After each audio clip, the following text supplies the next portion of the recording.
ಎಲ್ಲ ಆರೋಗ್ಯ ಇಲಾಖೆಗಳಲ್ಲಿ ಕೋವಿಡ್ ಟೆಸ್ಟ್ ಮಾಡುವ ವ್ಯವಸ್ಥೆಯನ್ನ ಕಲ್ಪಿಸಲಾಗಿದೆ. ಕೆಲವು ಕಡೆಗಳಲ್ಲಿ ಏನಾದರೂ ಲೋಪಗಳಿದ್ದಲ್ಲಿ, ಸಾರ್ವಜನಿಕರಿಂದ ದೂರು ಬಂದಲ್ಲಿ ಸಮೀಪದ ಆಸ್ಪತ್ರೆ, ಅಗತ್ಯವಿದ್ದಲ್ಲಿ ಕ್ಯಾಂಪ್ ಮಾಡುವ ವ್ಯವಸ್ಥೆಯನ್ನ ಮಾಡಲಾಗುವುದು. ಆರಂಭದಲ್ಲಿ ಸಣ್ಣಪುಟ್ಟ ದೂರುಗಳು ಬರುವುದು ಸಾಮಾನ್ಯ, ಅದನ್ನು ಸರಿಪಡಿಸುತ್ತೇವೆ ಎಂದು ಸಚಿವ ಕೋಟಾ ಶ್ರೀನಿವಾಸ್ ಪೂಜಾರಿ ಹೇಳಿದ್ದಾರೆ. ಸುದ್ದಿಗಾರರೊಂದಿಗೆ ಮಾತನಾಡಿದ ಇವರು, ಕೊರೋನಾ ಹಾವಳಿಯಿಂದ ಸಪ್ತಪದಿ ಕಾರ್ಯಕ್ರಮ ಸ್ಥಗಿತಗೊಂಡಿದೆ. ಕೋವಿಡ್-19 ನಿಯಮಗಳನ್ನು ಅಳವಡಿಸಿಕೊಂಡು ಮುಹೂರ್ತ ನಿಗದಿಪಡಿಸುತ್ತೇವೆ. ಅಲ್ಲದೆ ಕೋಟೇಶ್ವರದ ಕೋಡಿ ಜಾತ್ರೆ, ಉಪ್ಪುಂದದ ದುರ್ಗಾಪರಮೇಶ್ವರಿ ದೇವಸ್ಥಾನ ಸೇರಿದಂತೆ ಎಲ್ಲೆಲ್ಲಿ ಸಾಂಪ್ರದಾಯಿಕವಾದ ಪೂಜೆ ಪುನಸ್ಕಾರಗಳು ನಡೆಯಬೇಕೋ ಅಲ್ಲಲ್ಲಿ ಕೋವಿಡ್-19 ನಿಯಮಾನುಸಾರ ನಡೆಸುವ ಬಗ್ಗೆ ಸೂಚನೆಯನ್ನ ನೀಡಲಾಗಿದೆ ಎಂದಿದ್ದಾರೆ. ಮಾಡಬೇಕು ಅನ್ನುವಂಥದ್ದನ್ನ ಆಡಳಿತ ಆರೋಗ್ಯ ಇಲಾಖೆ ಒಪ್ಪಿಲ್ಲ. ಹಾಗಾಗಿ ಸಾಂಪ್ರದಾಯಿಕವಾಗಿ ಲ್ಯಾಬ್ ಟೆಸ್ಟ್ ಅಂತ ಏನು ಮಾಡ್ತೇವೆ ಅದನ್ನೇ ಮಾಡಬೇಕಾಗುತ್ತೆ.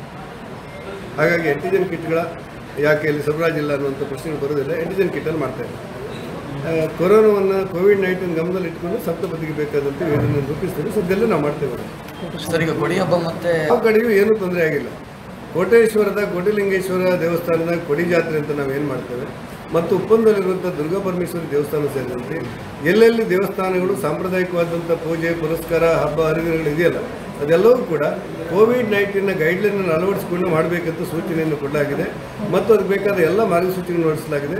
ನಮ್ಮ ಜಿಲ್ಲಾ ಮಟ್ಟದ ಎಂಡೋಮೆಂಟ್ ಎಸಿಯವರು ಅದರ ಬಗ್ಗೆ ನಿಗಾವನ್ನು ವಹಿಸ್ತಾ ಇದ್ದಾರೆ.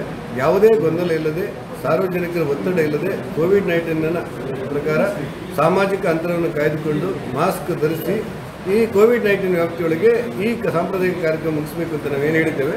ಎಲ್ಲ ದೇವಸ್ಥಾನದವರು ಸಹಕಾರ ಕೊಡ್ತಾ ಇದ್ದಾರೆ. ಒಳ್ಳೆಯ ರೀತಿಯಲ್ಲಿ ಎಲ್ಲ ದೇವಸ್ಥಾನದ ಈ ಕಾರ್ಯ